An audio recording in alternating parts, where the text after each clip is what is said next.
Hai guys, kalian tahu nggak? Ada beberapa model dalam bisnis online. Yang pertama disebut C2C, yaitu kamu sebagai toko pribadi menjual beberapa macam produk.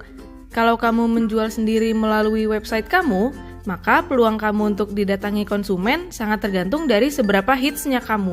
Tapi kalau kamu masuk ke marketplace, peluang kamu jadi lebih besar. Contohnya adalah jika kamu taruh tokomu di Shopee, Tokopedia, atau Bukalapak. Ciri dan karakteristik bisnis C2C adalah produknya harus kamu sendiri yang sediain, dan biasanya jenisnya nggak banyak. Delivery dan stok harus kamu sendiri yang lakukan, termasuk nyiapin gudang atau toko, dan pegawai jika bisnis kamu udah makin besar.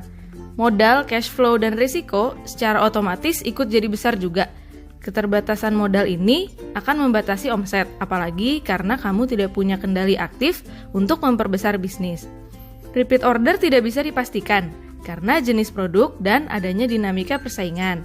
Sistem administrasi harus kamu develop sendiri karena jarang ada training-training yang sesuai kebutuhan, apalagi mentor yang bersedia membantu kamu, jarang banget ada. Dengan model yang seperti itu, maka sulit buat kamu untuk pensiun menjalankan usaha dengan model seperti ini. Model bisnis online yang kedua adalah dari distributor kepada konsumen, disebut B2C, misalnya Lazada, Blibli, Traveloka, Amazon.com yang langsung menjual kepada konsumen. Untuk menjalankan usaha B2C ini, kamu memerlukan modal yang besar sekali. Jenis ketiga adalah dari pabrik menjual kepada toko, atau disebut B2B, contohnya adalah Alibaba.com. Model yang keempat adalah dari pabrik menjual langsung ke konsumen, disebut P2C. Contohnya adalah Garuda Indonesia, AirAsia, atau Apple.com. Mereka bisa menjual langsung kepada konsumen tanpa melalui perantara. Nah, kamu dan aku tidak punya peluang untuk mengambil peran dalam bisnis P2C ini, tapi ada sebuah pabrikan yang memberikan kamu peluang untuk menjalankan bisnis ini, yang dikenal dengan brand M-Store. Yang paling menariknya adalah produknya berjumlah sangat banyak, hampir 1000 item produk yang biasa diperlukan setiap rumah tangga.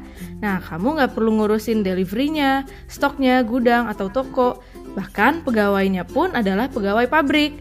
Dengan begitu, maka kamu tidak perlu menyediakan modal untuk membiayai cash flow-nya. Otomatis tidak ada resiko finansial. Nah, omset tidak terbatas karena kontrolnya ada di tangan kamu sendiri. Setiap kali konsumen belanja, bisa dipastikan akan masuk ke omset kamu karena sistem administrasi dan model bisnisnya mendukung untuk hal tersebut.